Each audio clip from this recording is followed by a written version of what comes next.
This podcast is sponsored by Talkspace. You know when you're really stressed or not feeling so great about your life or about yourself? Talking to someone who understands can really help. But who is that person? How do you find them? Where do you even start? Talkspace. Talkspace makes it easy to get the support you need. With Talkspace, you can go online, answer a few questions about your preferences, and be matched with a therapist. And because you'll meet your therapist online, you don't have to take time off work or arrange childcare. You'll meet on your schedule, wherever you feel most at ease. If you're depressed, stressed, struggling with a relationship, or if you want some counseling for you and your partner, or just need a little extra one-on-one support, Talkspace is here for you. Plus, Talkspace works with most major insurers, and most insured members have a $0 copay. No insurance? No problem. Now get $80 off of your first month with promo code SPACE80 when you go to Talkspace.com. Match with a licensed therapist today at Talkspace.com. Save $80 with code SPACE80 at Talkspace.com.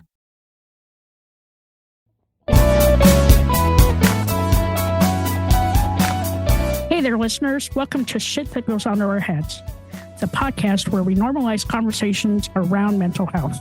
That's right. I'm Dirty Skittles, and alongside my amazing co-host, Rex, we are here to share stories and tips from our incredible guests. Each episode, we deep dive into struggles and triumphs of mental health, offering practical advice and heartfelt support. Because no one should feel alone in their journey. Join us as we break the stigma and build a community of understanding and compassion. Tune in and let's start talking about the shit that goes on in our heads. 3, 2, 1. Welcome back to another episode of Shit That Goes On Our Heads. I'm here with the amazing Dirty Skittles. Woo! And today we have an awesome guest, Marie. Welcome. I'm so happy to have you here.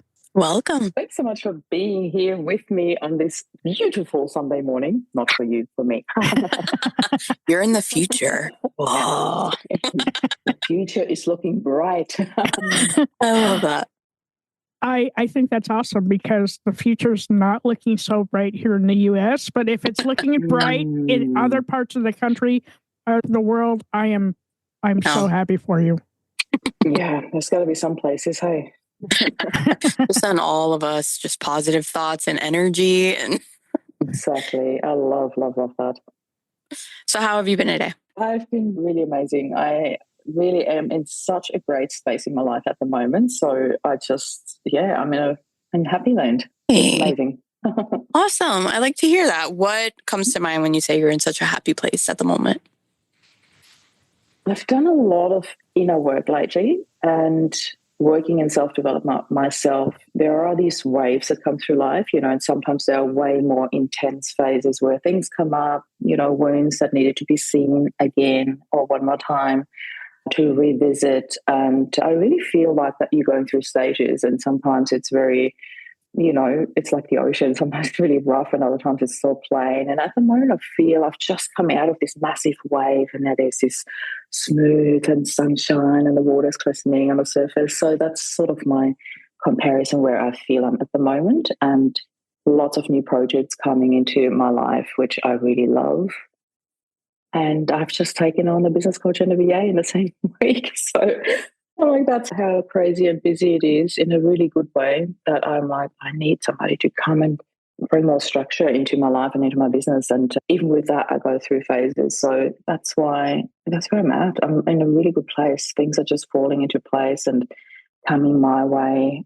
This amazing podcast, they wanted to have me at the end of the year, and all of a sudden they had a cancellation and wanted me on. And, everything's falling my way. It's incredible. I love that, though. I mean, because I would imagine throughout all your seasons of life, it's not always been calm and relaxed. Oh, no, not at all. I've seen the rough seas and I've come through it. Yeah. What? I guess not all of us. Yeah, for sure. What do you think has helped you get through all of that? If I had to put it in one word, I would say mindset. And that was not always great in my life, really not. I grew up in a lot of victimhood mindset in my early years. I had a rather rough childhood, I would say. People who don't know might have a very different understanding of my childhood than I do. But it was intense. I just want to put it that way. And then my dad passed away when I was 20. So that's when I really dipped into, poor me, I'm the only one this happened to. This is really horrible. And it was. I didn't know how to handle my grief. Nobody teaches you that. I didn't know how to deal with it. I was very close to my dad, so it hit me hard. And then about a year after his passing, I started with therapy. I started working through all the layers that have allowed me and brought me to this victimhood behavior state. And I didn't like it. I did not like it. So I'm like, all right, I think I need to do something about this because I don't like myself at the moment, and I don't like how I'm dealing with this. So I allowed help in. I think that's a key sentence for everything I do these days, allowing help in. That doesn't come naturally. It is really something that I feel we need to learn. There's a lot of this toughen up, society that we grow up in. And I started allowing help in and seeing different forms of therapy through, and really delving into childhood and seeing where has it actually started, the whole root cause thing. Where did my victim behavior start and what can I do about it? Who do I want to be through this journey? There's so many choices that we can make, and people often get stuck in that, but I didn't choose that life, and pointing at their, whatever adversity happened. And I'm like, but you can choose what you do with it. And I'm pointing towards the future, And I had to do that to myself as well. I needed to remind myself that we do have choices. It's all about, so what are you going to do with it? Yeah. Did you say you started therapy at 21, a year after your dad passed? That is, I'm thinking of me at 21. I don't think I would have had the mental capacity to understand what I was going through. So how did you find that at 21? There's a really beautiful story to it. I have hardly shared this on podcast. Not that I don't want to, but the question hardly comes up. So thank you for asking me. I noticed a very unhealthy relationship pattern after my dad passed away. I was in a long-term relationship when my dad passed. We were together from 18 till 21. And he was like, that third son for my dad in my family, because I've got two brothers already. And he didn't have a dad, or he was not in his life, let me put it that way, at that stage. So he became very close with my dad, and we spent a lot of time together. But after he died, our lives went like V-shaped, like literally two completely different directions, because I had to grow up really fast, and he was still in the same state, basically. And that really became quite apparent the more I started, first of all, falling into this hole and then wanting to climb out of it. So I went through this roller coaster of life. And to cut a very long story short, I went into 3 very short-lived relationships in that year after my dad's passing. I tried like a couple of months here, a couple of months there. And it was not until way later that I realized why I attracted that into my life, because there was this huge fear of loss. So I subconsciously chose those where I knew I'm going to walk away. It's in my power. They can't hurt me, So I chose relationships where I really knew there's no future. But that was all subconscious. So, I discovered that later. And a really dear friend of mine, she handed me this book and she said, Marie, I think you need to read this. And it was by Robin Norwood, Women Who Love Too Much. And that whole book was about unhealthy relationship patterns. And if you do recognize yourself in those behavior patterns, I think you should go to therapy. So that is the book wrapped up in 3 sentences. Wow. And I came to the end of the book and I'm like, I think I need to go to therapy. This is me, So without that book, I don't think I would have been there that early. And I only just had this conversation last night, actually, about, wow, you started therapy with 21. I'm like, yeah. And I think that your life really, those video games when you come to this spot and all of a sudden this character just, zooms. I don't know what that video game is called. You might know it. My boys used to play it. And that's, to me, what happens when you hit adversity in your life. You just grow up a lot faster than others. Yeah. And that's why I think I got into therapy a lot faster than others. Yeah. I think it's pretty cool that your friend was there and recognized that there was... She literally saved my life. I'm not saying that lightheartedly. Yeah, she recognized that you were spiraling and, she just wanted to help, and that was her form of help. And I think those are the greatest friends we have in our life is when you have somebody that can really identify that you are not you. Yeah. She was incredible. She's been huge support for me over the years. And that, although I moved from Austria to Australia and she moved to Denmark. So we live worlds apart now, and still she's such a positive influence with things like that because she was ahead of me at that stage in terms of self-development. So she knew. So thank you, Isa, in case you're ever listening to shout this. out Isa. I love this. Love. Yeah. Thank you. And what a way to like deliver the message, right? Like not forcing it down your throat, but giving you something that you can consume on your own time and sort of digest and get to that place. That's, I mean, 21-year-old Dirty Skittles. I don't know that I would have even read the book. So, I mean, to some credit to yourself, you know, you took a step. You. Yeah.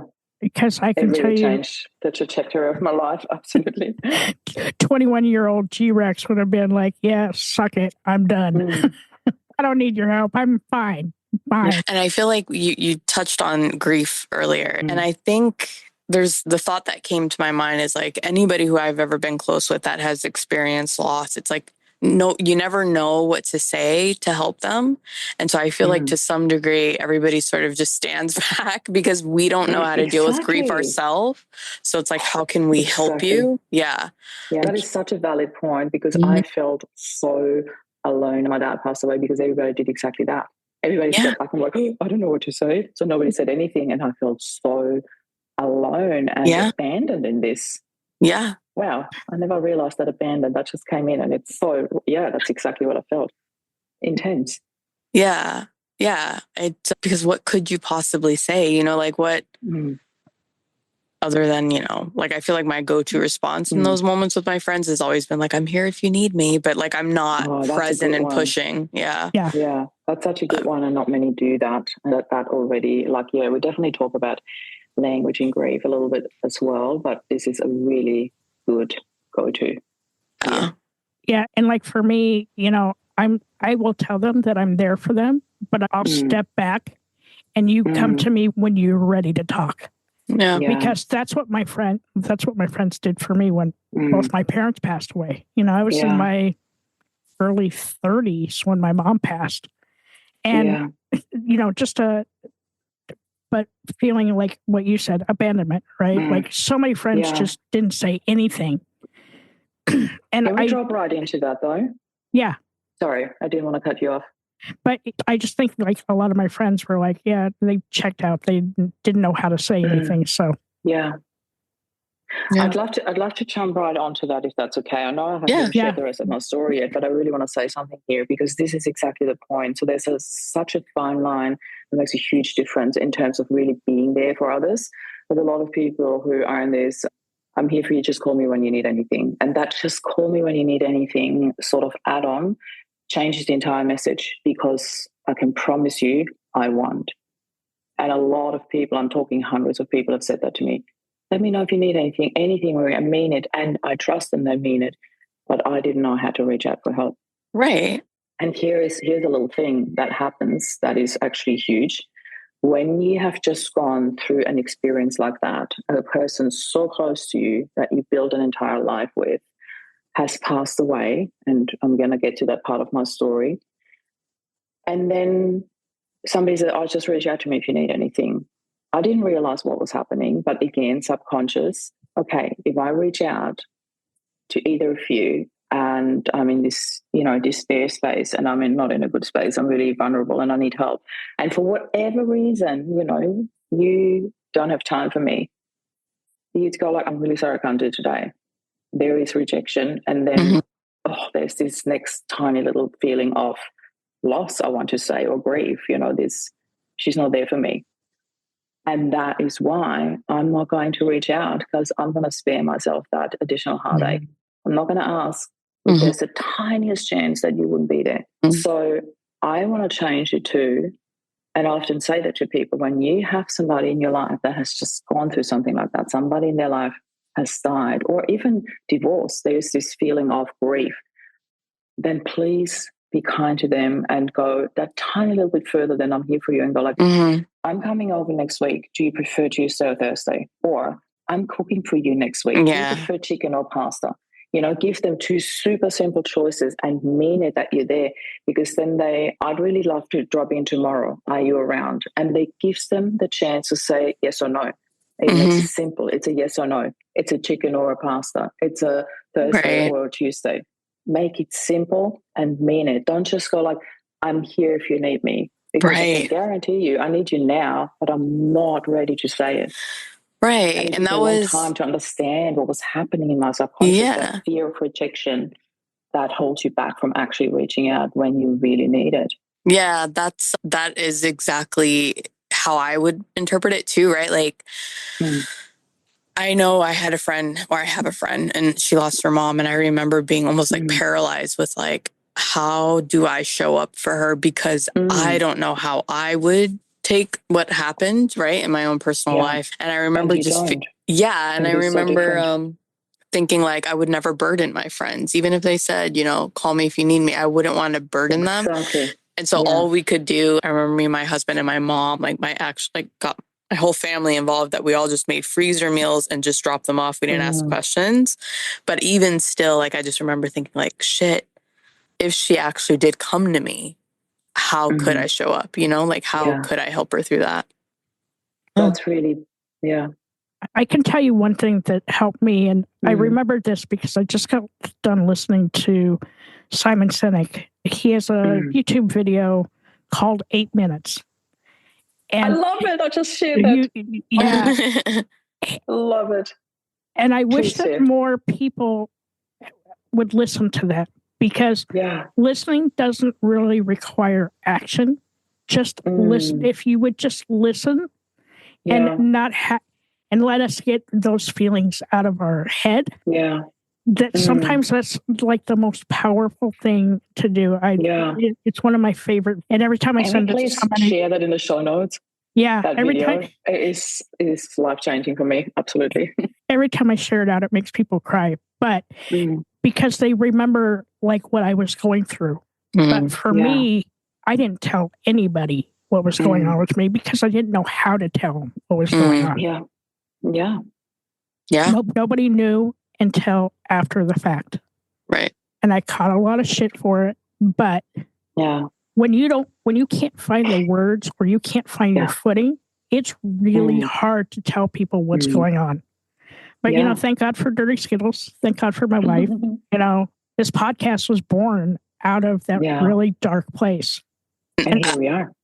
And kind of, and circling back to like the grief topic. So like you had mentioned your father passing, we kind of talked about like as a friend, like how do we show up for each other, right? Like, and to your point, G-Rex, like not knowing how to express what you need. Like, I feel like that's similar in grief. Like you don't know, right? Like you don't know how somebody can show up for you, other than like to what you just having somebody there to listen and not be alone. Yeah.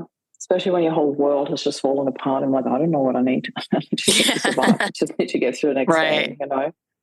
So I know I touched on that before. I'm just going to share the rest of my story so listeners understand what I'm actually talking about here, because after a while going through this whole self-development journey, I made it to my 30s, yay. And in my early 30s, I actually finally moved to Australia. So I knew since I was about 17-ish that I was born on the wrong side of the planet for whatever reason.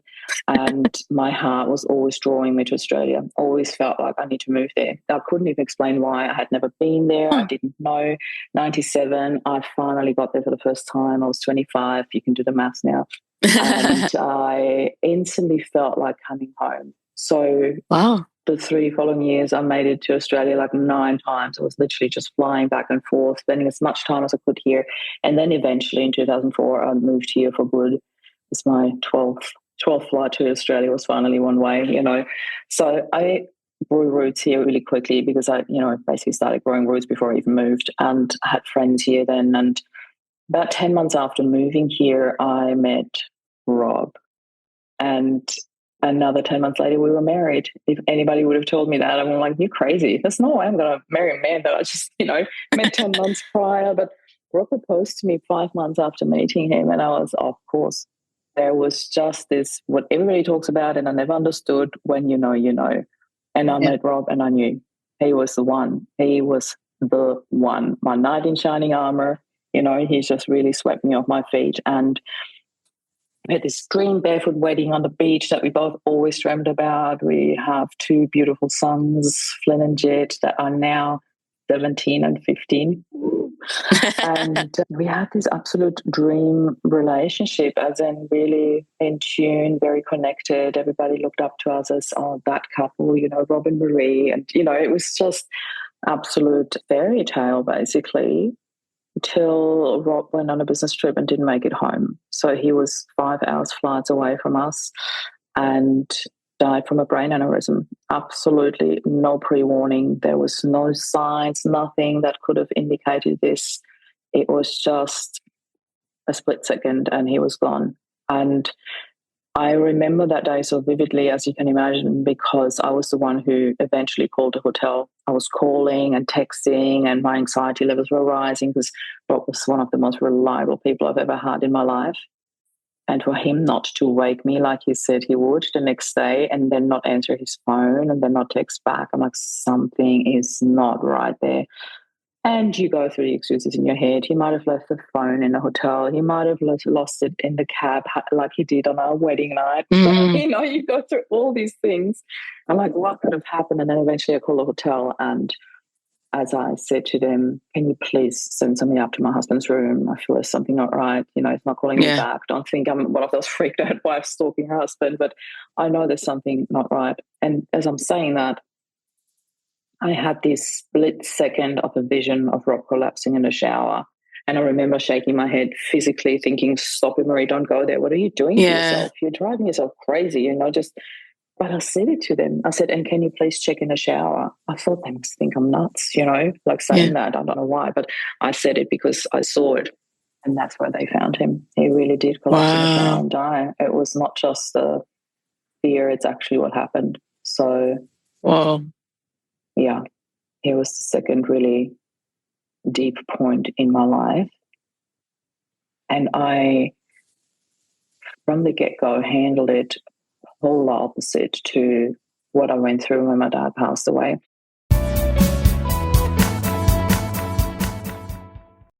This podcast is sponsored by Talkspace. When you're really stressed or not feeling so great about your life or about yourself, talking to someone who understands can really help. But who is that person? How do you find them? Where do you even start? Talkspace. Talkspace makes it easy to get the support you need. With Talkspace, you can go online, answer a few questions about your preferences, and be matched with a therapist. And because you'll meet your therapist online, you don't have to take time off work or arrange childcare. You'll meet on your schedule, wherever you feel most at ease. If you're depressed, stressed, struggling with a relationship, or if you want some counseling for you and your partner, or just need a little extra one-on-one support, Talkspace is here for you. Plus, Talkspace works with most major insurers, and most insured members have a $0 copay. No insurance? No problem. Now get $80 off of your first month with promo code SPACE80 when you go to Talkspace.com. Match with a licensed therapist today at Talkspace.com. Save $80 with code SPACE80 at Talkspace.com.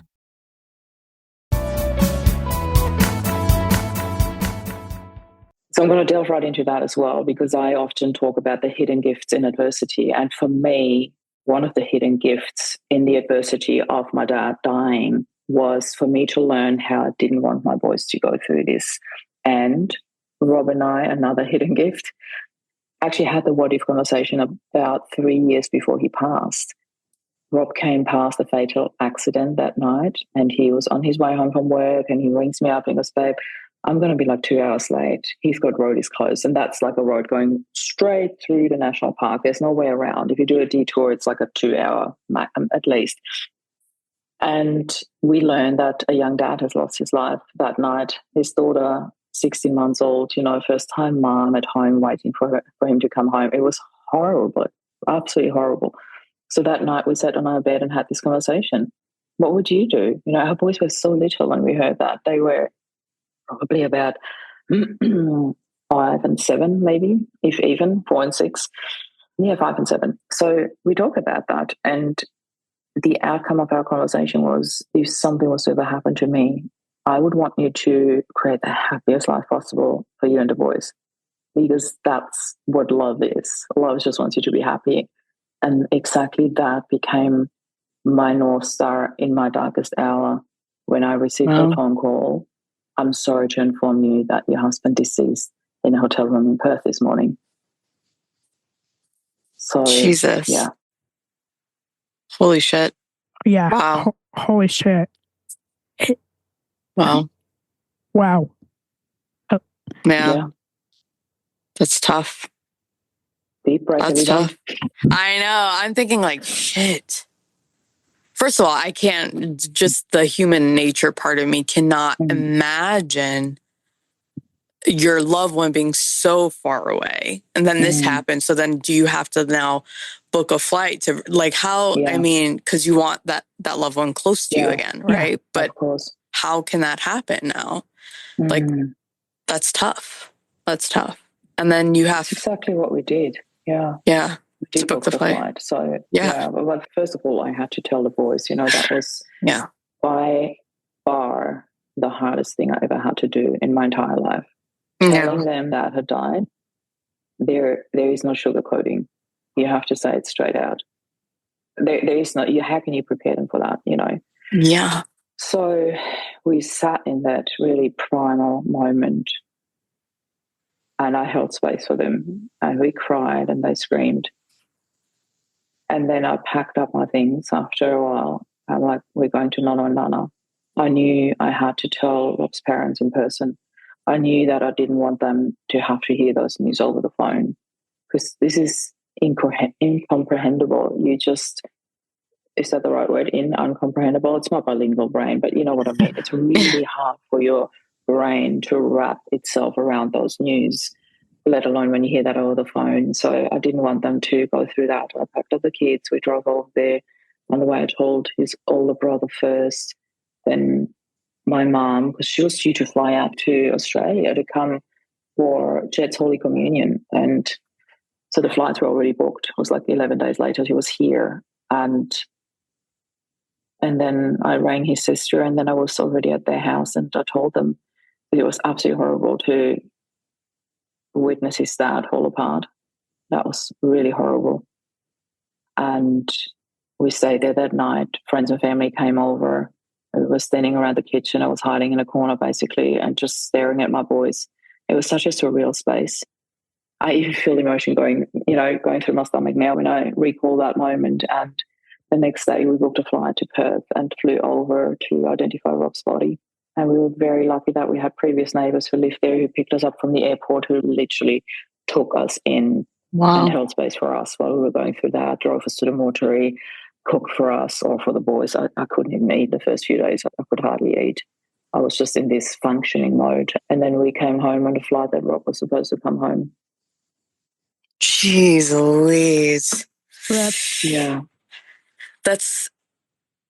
It's almost, there's certain parts of what you've shared that almost feel like divine intervention at some level, right? Being pulled towards a place and not knowing why, finding the love of your life in that place, having this conversation months before you have to actually live it, and having like that North Star to lead you through all of that.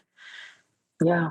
That is, I just don't know many stories where that has happened. Like, I mean, as tough of a time that had to have been for y'all, to have something there that I think was like a divine. Yeah. I don't know how else to word it. There's beauty in that. There is. That's what I love talking about these things. I agree with you. Most people wouldn't even call it, oh, there's beauty in that. They just look at all the horrible things or the really deep, hard emotions like grief and sadness and primal falling apart and all of that. I had my fair share of that after the funeral was over. But I also had this absolutely, I call it my spiritual epiphany. A few weeks after I passed, I was standing up in our bedroom, and all of a sudden it hit me so deeply and so beautifully that I thought, I didn't feel it beautiful at that time. It did come a little bit later because I needed time to process it. But I'm saying that in hindsight, I had this amazing moment of, wow, we have chosen this. On a soul level, Rob and I have chosen this as our path. This is our soul contract. And there was a level of acceptance that washed over me in that moment that was really, I have no words to describe it. It was like, pouring balm on a wounded soul, basically. That's what it felt like. It was incredible. It was really incredibly healing to understand that in that moment. Although, as I said, it took me a few weeks or a couple of months to really process that information that came to me. Yeah. Yeah. And how did your kids handle the grief? Were you able to help them through that? Or a part of me wants to say not well at all, and another part of me wants to say they were little troopers. They handled it as well as they could, and there was probably all of the above. We went through different phases. We went through different times, minutes, days. My youngest son, he was 8 at the time. He found it really hard to deal with it. There were tears at first every night, then every second, every third. It got a little bit bigger, the gaps in between falling apart, but he fell apart almost every night.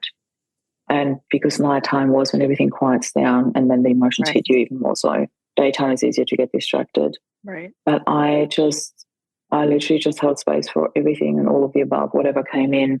I wanted them to know that it's okay. So I think one of the biggest things we can do, we are in such a fix-it community, to not say, hey, it's okay, or you'll be fine, or whatever, but to validate and acknowledge the emotion they're going through. That is huge.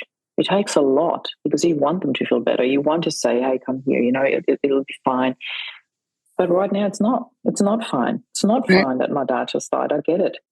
And I hear you, and I want you to know that I really want to, see you in all your feelings. It freaking hurts and it sucks that your dad just died. It's really important to tell them that. And I want to quickly say one other thing here, because I sat with a really close friend of mine yesterday, and she's a widow and even younger than me. And not that I want to compare, but, it's just really, it was intense for her, and her kids were 6 and 9, I think, when her wife passed away. And her little one kept saying, I miss my mom. I miss my mom. And then eventually she said to her, do you really miss her? Which is okay. It's absolutely okay to miss her. Or are you thinking about her? And then she's like, oh, and she started giving her more words for more feelings rather than reverting everything to I miss her, because it becomes that rinse and repeat. And that can happen. Yeah. Because it becomes a coping mechanism. We don't know. We don't have any other words. So giving people words how to actually express emotion, how to deal with it, and giving them different emotions, which we need to do anyway with our kids, to teach them. There's not just sad and happy. There is a billion emotions and layers in between, in all shades. And to give her words. And then she realized a couple of weeks later, she's like, I've been thinking about mom. She's like, good. Was it a good thought, a happy thought, a sad thought? So she went into all of that. Okay, it was a thought. Let's go with that. What was good, what was bad about it? Would you want to share it? And I think that is so brilliant, to give kids tools and words. Words is so important to actually express what they're feeling, because, again, it comes back to validating what they are feeling, what they're going through. 1,000%. I agree. Like, it's something. Before we had our son, I remember trying to be very mindful in the things, the qualities I wanted to make sure we showed, or, we taught as much as we could, and giving words. Because I know how therapeutic it is for me. Like, if I'm going through something, or we have guests on the podcast at times that I can relate to the story, and they say something, and it's like, that was what I needed, was those words to nail exactly what this emotion is, or exactly what that is. And so that's one scene. And there's almost a release to it too. Once you can identify it correctly, it's almost like you can move on, or not even move on, but you're able to move through it instead of cycling. Continue processing through it. It's just, next level, next step. Right. And I think what's hard is, like, in schools, right, for kids, even like when I was growing up, we didn't talk about that, right? Like, they didn't help us come up with those. They didn't help us with those words. And so you go, later on in life, and you're like, well, like, I don't have a word for this. I don't understand. And that's kind of how I felt. Like I didn't have a word. Yeah. And grief is not taught at schools. And it's actually quite shocking when you think about the statistics. I know that here in Australia, 1 in 20 children loses one or both parents before they turn 18. And I had a lady on my podcast only a couple of weeks ago, and she said in Utah or in America, I'm not really sure if it was just Utah or America, I believe it was Utah, it was 1 in 14. That's huge. And I'm like, with those statistics, how can we not teach that at schools? And she's actually doing a grief awareness program, and it started in Utah. And so I want to give a shout out to Children's Collaborative as well. They're doing incredible work. Children's Collaborative.us. So just look it up. It's incredible. They do these grief awareness programs in schools, and we need that. We need that so badly. Kids don't know. This is where it starts. Other children don't know what to say to a child that had just lost his or her dad or mom or whoever. They don't know what to say because they're not taught. They're not taught at home. They're not taught at schools. And we need to normalize these conversations. We need to be able to talk about death just like everything else. But people still find it really confronting, and they find it uncomfortable to talk about death. Like, take me to a party. What do you do for a living? Beep, beep. Gather around. It's like, I still don't know how to say it without the energy in a room dropping. I'm like, and then I feel like I need to, do therapy on them and go like, it's fine. I'm in a good space. And then, you know what though? If I was at that party and you would say that, I would put that file it away over here so that when I need that, I know somebody that does. Yeah. I think, I agree. I think grief and dealing with that is something we should teach, but even more, I think just emotional intelligence. Why don't we teach children what they're feeling and how to get through that? It blows my mind. The things I'm learning as an adult, and I have to bring up this movie again, but the Inside Out freaking series, both of them. I just am so happy to see that is communicated to children, because it's something that I hope, should my son ever feel those emotions, he can identify what they are, because he's been taught now. He saw it in a movie and he loves them. So I'm like, how old is your son now? 7. 7 years old. Love it. Yeah, it's such a good age to teach him that. Yeah, he's pretty. And that was one thing that I knew I wanted to do, was I didn't want to hide how I felt. If I was having a bad day or if I felt anxious, I didn't want to have to lie. If he says, Mommy, is everything okay? I didn't want to be like, I'm just tired. No, I wanted to say, I'm anxious. Right, I'm anxious. I feel overwhelmed because this, or, to a level that he could understand, so that he could, he knew that those emotions existed, I guess, was the goal. Yeah. You're an amazing mom. Oh, thank you. She is. She's a badass. A lot of thought into, very mindful. She's a badass. I will always say that she's a badass. So, go ahead. No, go ahead. I'm thinking about my question. I was thinking, I wonder if your children knew that you could relate to what they were feeling in that moment, because you had lost your parent. And I put that out there because I don't think until I was in my 20s did I understand that my mom was a human being and not just my mom.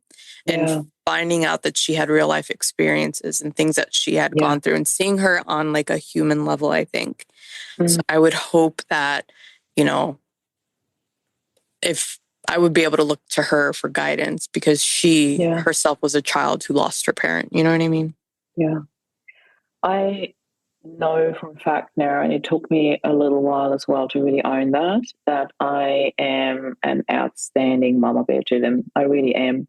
And I own that. I'm not saying that from a space of ego, because I'm keeping it real, because I have fallen apart, because I had a breakdown in front of them and then picked myself up and explained to them what has happened and why and where the emotions were coming from, and that I couldn't hold them for myself, and that I needed to go and get help. So I kept it very real from the beginning, and I also knew that I had to pick myself up. So I mentioned it twice, and so I'm going to quickly share this. On the day, so coming back to the timeline, my mum was booked to fly out to Australia 11 days after Rob died. And then we had the funeral after she came here, midweek funeral on a Wednesday, 500 people there. It was incredible. It was such a celebration of life for Rob. And I love that we did that way. There was laughter in the room. There was lightness. There was joy. There was love, and there were tears. So it was all of that. And that, to me, that's how it needs to be. And then the same week on a Sunday, we had the Holy Communion for Jed. And that night, I had an absolute breakdown. I fell apart because everything that needed to be done, under big quotation marks, was ticked off the list. So there was no immediate strength needed anymore, and I fell apart. I went into this. The boys were fighting over brushing the teeth upstairs, and so it just, unfolded very quickly. This little avalanche, and all of a sudden, and I burst. And it was the sentence that came out was, "I just need peace and quiet." I literally yelled it out from the bottom of my heart, and as soon as I had said it, there was no returning. It was like this valve had opened that I couldn't push close anymore. And I kept saying this sentence louder and louder. I was screaming it, and then I was literally primal screaming it on the top of my lungs. I was whacking the kitchen cupboards. It was falling apart. I found myself on the kitchen floor. I don't even remember falling. It was such an out-of-body experience that all I can remember was me watching myself whacking the kitchen cupboard, screaming, and then it was just pitch tone, primal scream. And then everything was silent. And the power that I felt in that moment, I cannot even put into words. It was ridiculous and so scary. So I sat with the boys after it happened, because then it was this click. I was like, oh my God, the boys, oh my God, like they witnessed all of that. I have to now explain that. I have no words to explain that. So I literally did my best to talk them through what just happened. And then 2 days later, it happened to one of my sons. And I'm sort of glad that it happened to me first, because then I had, see, this is what it feels like. Not as in see, but, just really, I hear you, I feel you, I know how hard and scary that is when you experience that. And let's do something about it so you can feel safe, so you have words, so you can express your emotions without that having to burst out. Because it only bursts out because we haven't released it before, Right.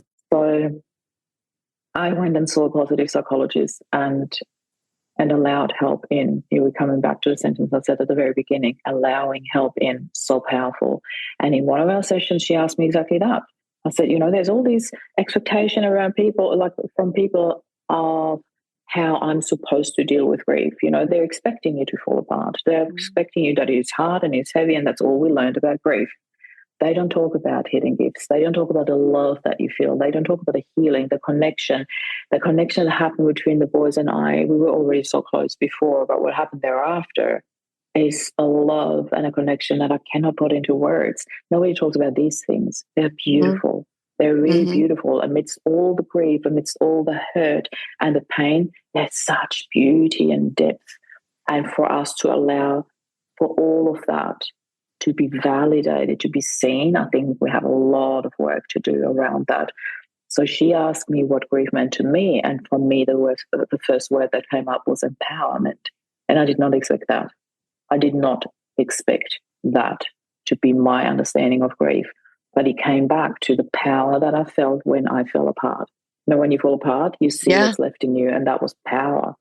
That was amazing. And I took that power to rebuild myself and to build it for the boys and to be there for them and strengthen them and hold them in their storm.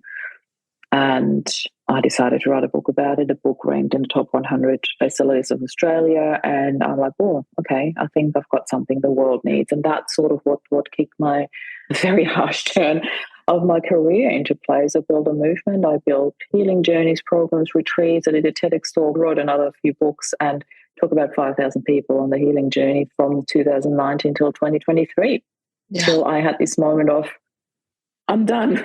Step away. I've got nothing left. I cannot hold space for any more people right now. So I needed a break after that, because that was a huge whirlwind, as you can imagine. So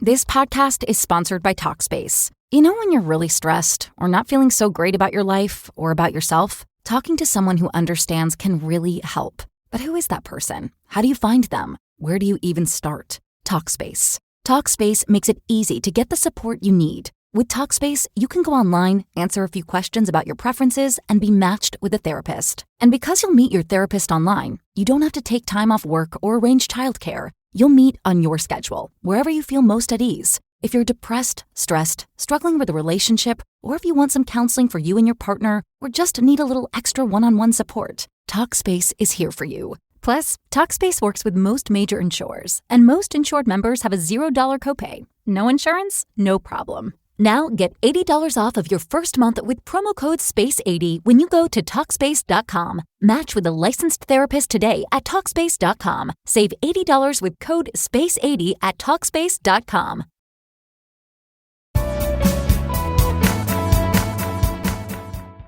That empowerment and grief.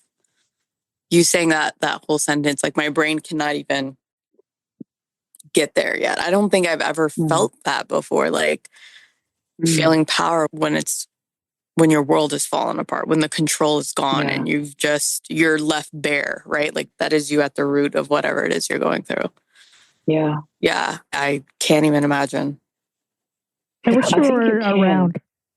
I think you can. I want to sorry, just quickly, Gretchen, because I think that's exactly what you just said. I want to use that as an image. Your whole world is falling apart. Yeah. Like think Armageddon. Think those movies that we all watched, where the world is literally falling apart. I mean, how much power is there in just everything falling? And it's not silent and soft. There's power when everything falls apart. And that's exact power that I felt, that I knew I could harness or wanted to harness. I didn't know that in the moment. Trust me, not at all. But then, when I had the person holding space for me in such a safe way, that's when I could recognize it. That's when I could tap into that power and actually start harnessing it. Not in the moment. Trust me. There was something else that it triggered this memory in me when you were saying how you were repeating that phrase over and over again, getting louder and screaming, and the silence afterwards. I remember I had a friend who we had gone out. It was upstate New York. Everybody was drinking. Long story short, I remember waking up to the sound of him having a seizure, which fucking, let's talk about. That was not something anybody signed up for or could ever be prepared for. But I remember in that moment, I do horrible with emergency situations because I freeze. I don't necessarily react, but in that moment, I just remember yelling for help. And to what you said, like resonated, just getting louder and louder to this point where like, it's like this guttural, almost like animalistic yell of a human being that I didn't know I was capable of. So when you talked about the empowerment, I remember thinking like, I could have swore that like I split some time warp with how loud I yelled in that moment for help. So to me, you acted exactly like it was needed. As best as I could. Because we often go into this, I don't know what I'm doing, but you were doing it. You were doing exactly what was needed. You got help. Right. That is incredible. Yeah, that is. Would have probably frozen and not dared to speak up. And I know multiple stories about that. And you didn't. That's true. You're right. I used my voice in that moment. I wish you'd been around when my mom passed away. So my mom passed away in 97. And I was living in Florida at the time and got a call at 4:00 in the morning that my mom had passed away and she was living in Colorado. And that moment of, my mom had been sick. My mom had leukemia. So like I knew it was going to happen, but to get that phone call was, and I think you guys all know that, your mother-daughter relationship is pretty tight, right? So to get that phone call, being so far away and not knowing how to deal with my grief. And, I still deal with it now. I think about my mom every day. Yeah. And, in hopes that she sees that I actually did do something good with my life. But she does, trust me. It's the way that you explained everything. Like I had multiple breakdowns, and I don't think I really recovered from the grief for almost 2 years. I still deal with it. Yeah. Just thinking about it makes me cry a little bit, but in a good way. In a good way, because now we talk about it, right? And how we talk, with the podcast, we're really trying to normalize these conversations around mental health and grief and sadness. And I just think that this is such a powerfully amazing conversation that we're having. And I'm so grateful for you and for everything that you put out there. Thank you. Yeah. Yeah, this has been... it's incredible. Like, as you said, I really feel that too very strongly. We do need to normalize these conversations because sooner or later, everyone's going through grief. The two things that are certain in our lives is that we're born and that we die. Yeah. So everybody's going to experience it sooner or later. So why don't we normalize it a bit more? Why can't we give that words and emotions and attention? And it's not just grief of like losing someone, right? It's grief of of so everything. Like, the world's a crazy place right now, and like there's a lot of sadness in the world, and people don't know how to talk about it. They don't, like when somebody's been wronged, or because it hurts us, it hurts our hearts. And I just love your approach of that there's, even in adversity, that we still have these little hidden gifts, right? Like we love a little harder, we love a lot stronger. We embrace those things that bring us joy. The memory is always going to be there, right? Like that's what keeps me going, is the memory. No, I love that. I'm going to share two really powerful things that comes back to when I said we need to talk about language a bit more. We need to give people the right language to talk about things. And one of the things that a lot of people say, there'll always be a hole in my heart. And I always shudder when people say that. I'm like, you can't survive with a hole in your heart. And I know that's not what you mean. However, this is the vision that I get when you talk about a hole in your heart. Or a hole in my heart, I'm thinking like Rob and all the beautiful memories just falling through and they're gone. I always say there'll always be a space in my heart for Rob. And that to me is such a tiny shift, and it just literally broadens the space in my heart, and not, there's this hole and it falls through and it's sad.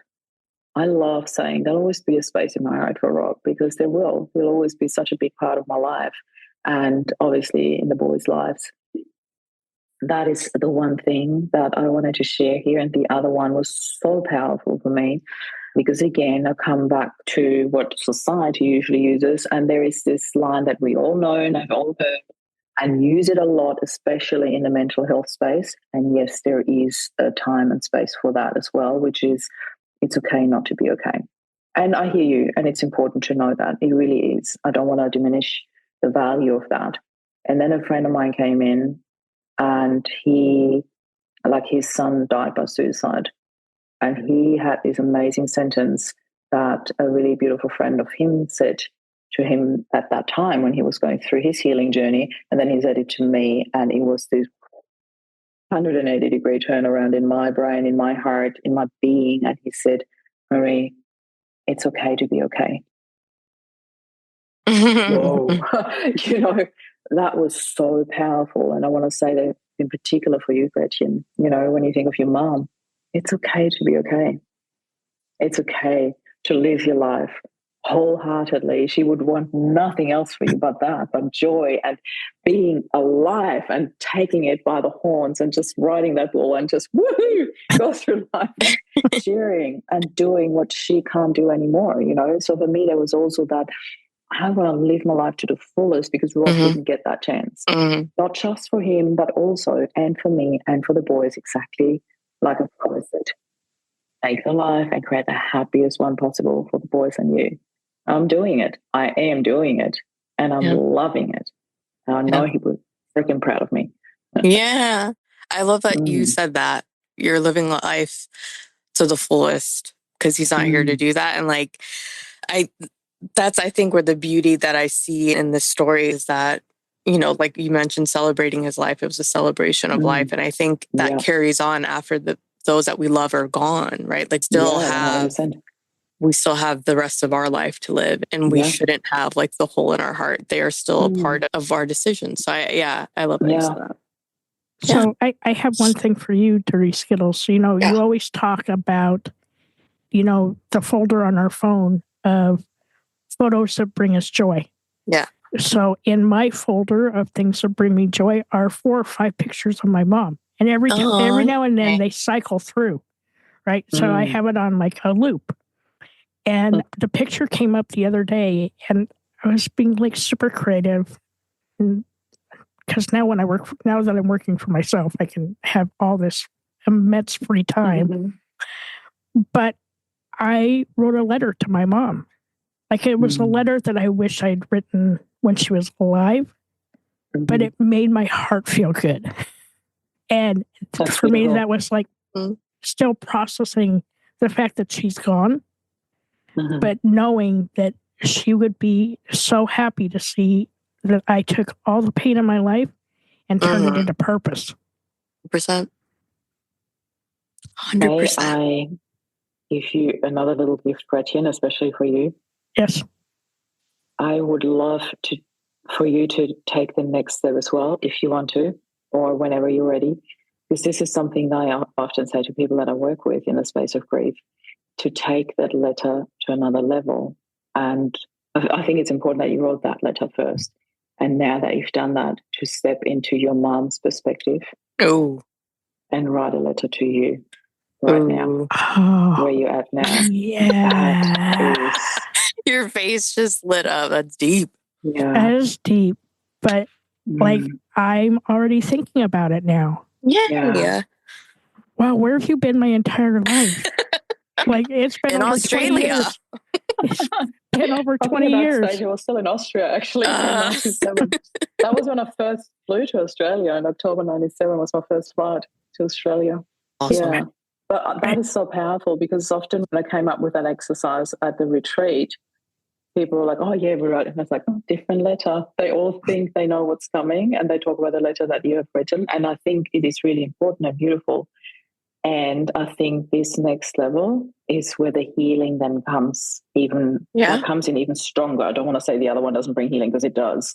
But then, stepping it up a notch and really stepping into the perspective of your mom, looking at you now, what you've done with your life, how you said yes to life, how you made the decision to keep going and celebrate, and what you do now with such an amazing podcast, where you offer something that is so needed in this world, to talk about things that are not easy to talk about.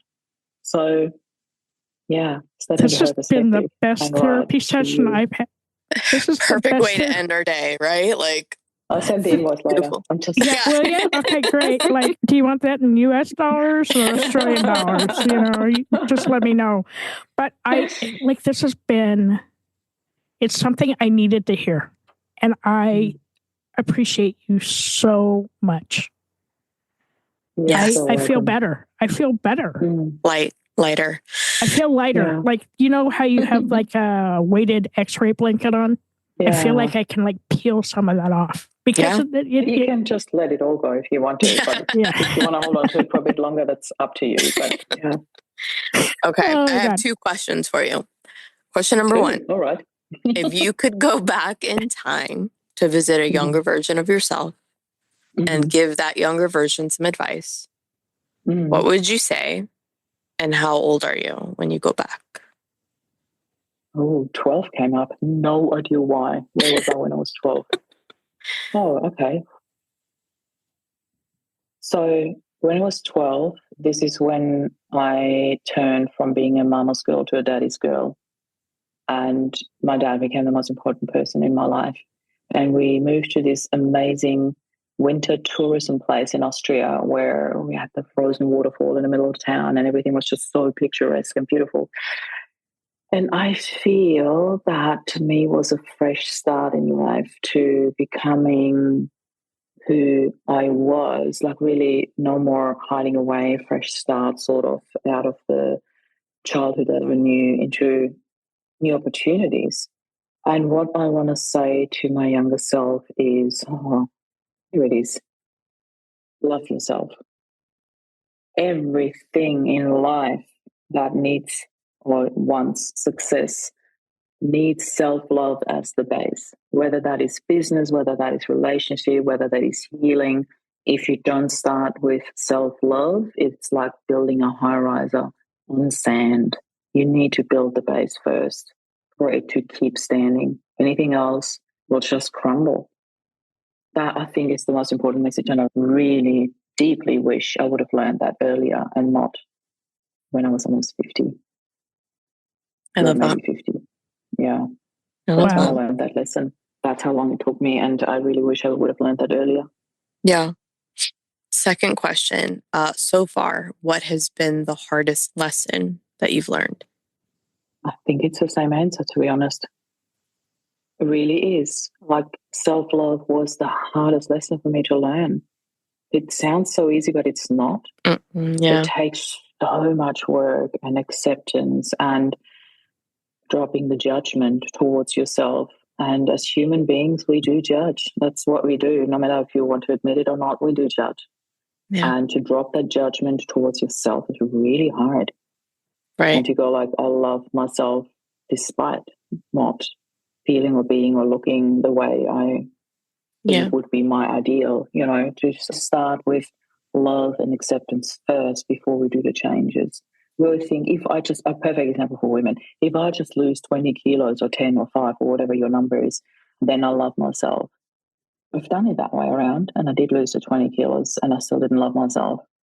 And then I put it all back on because I need to learn the hard way. And then I loved myself, and then I could actually start doing it in a healthy way because now I love myself, and now I want to nurture my body because I love myself. And not I have to lose so I love myself. You know what I mean? Right. This whole self-talk that's going on. It's just such a basic example. That's why I'm using it, because a lot of people would be able to relate to that. Right. And really starting with self-love again, I think, that's what I would like to tell my younger self. And it was definitely by far the hardest lesson to learn for me. I'm still learning, I think. Yeah. Thank you. I'm 61. I'm still learning. I have 2 questions for you. So the first one is, if your anxiety had a theme song, what is it and why? In my head, like everybody's running around like crazy in the arena. Yeah, there's fire breathers. Yeah, it's so funny. The very first time, Casey gave me a little bit of a heads up, and I completely forgot that question. So thank you, because the first time you asked me, I know it was a Fraggle song that came up, but now it was yeah, that's probably I'm going with that. That is so perfect. And then the second part of this question, well, there's going to be a third part. What is your favorite word? Love. And what's your least favorite word? Sorry, I'm not just using it because it's the polar opposite, but it is really a word that I've been saying to my boys from when they were really little. Hate is a really strong word. We only use it when it's really necessary. You might dislike spinach, but you don't hate it. I think it is not just because it's like the basics, love and hate sort of thing. It is because, to me, everything is love. Everything else is just the absence of it, really. But when I think of that, there is a lack of, it comes back to what we said before, the emotional intelligence that we don't teach it at schools. It comes back to a lack of words when we revert to words like hate. It's like the first word that comes up when something don't like it. I hate it. And I'm like, I always said that to my boys, don't use the word. It's so harsh. Like, what is it actually that you're feeling? It doesn't taste nice. It makes me feel yucky. I don't like it, whatever. But, can we just fine tune our language a little bit? That would be really good. Love that. You can use those words on Little Nugget. Yeah. Fine tune your words. Fine tune your words. Yeah. So how can our listeners find you? So you fly to Sydney and then you just go a little bit south on the train. And I'm just kidding. You go to mariealessi.com. That's my website. And from there, there's literally everything in terms of social media where you want to connect with me. Everybody got their preferences. I spend a lot more time on LinkedIn these days than I ever do on Facebook. I love being on Insta. I love chatting to people. As you can tell, I'm a chatterbox. So if you want to have a chat to me, there's a book a call with Marie button on my website, and it's really me answering that and being there. And if there's anything you want to do, find out how you can work with me, or just say hi, just connect with me. I'm here. I love that. Thank you. Thank you so much for being on our podcast. Yes. I'm so honored to have you here. Thank you. Hi, all. Thank you so much for listening to this episode. I'm G-Rex. And I'm Dirty Skittles. Don't forget to subscribe, rate, and review this podcast. We'd love to listen to your feedback. We can't do this without you guys. It's okay to be not okay. Just make sure you're talking to someone.